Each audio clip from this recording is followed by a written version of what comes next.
रायगड जिल्ह्यातील खोपोलीत एक धक्कादायक घटना घडली. शिवसेना शिंदे गटाच्या नवनिर्वाचित नगरसेविका मानसी काळोखे यांचे पती मंगेश काळोखे यांच्यावर जीवघेणा हल्ला करून हत्या करण्यात आली. मंगेश काळोखे हे स्वतः माजी नगरसेवक होते. ते मुलाला शाळेतून सोडून घरी परतत असताना काळ्या रंगाच्या गाडीतून आलेल्या अज्ञात हल्लेखोरांनी धारदार शस्त्राने त्यांच्यावर हल्ला केला आणि घटनास्थळीच त्यांचा मृत्यू झाला.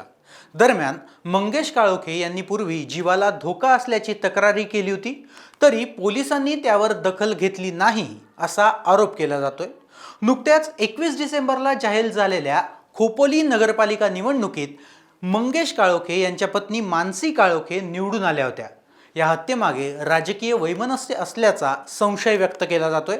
मंत्री भरत गोगावले यांनी या हत्येमागे राजकीय वैर असल्याचा गंभीर आरोप केलाय आणि ही हत्या राष्ट्रवादी काँग्रेस अजित पवार गटाकडून झाली असल्याची शंकाही मंत्री गोगावलेंनी व्यक्त केली आहे.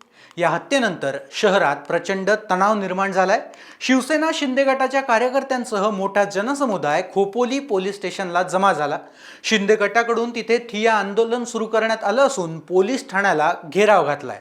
आरोपींना तत्काळ अटक करा आणि वरिष्ठ निरीक्षक सचिन हिरे यांना सस्पेंड करा अशी मागणी होते. या प्रकरणात पोलिसांनी तपास सुरू केला असून राजकीय दृष्टीने चौकशी केली जाते. अशाच राजकीय अपडेट्ससाठी सरकारनामाला सबस्क्राईब करा.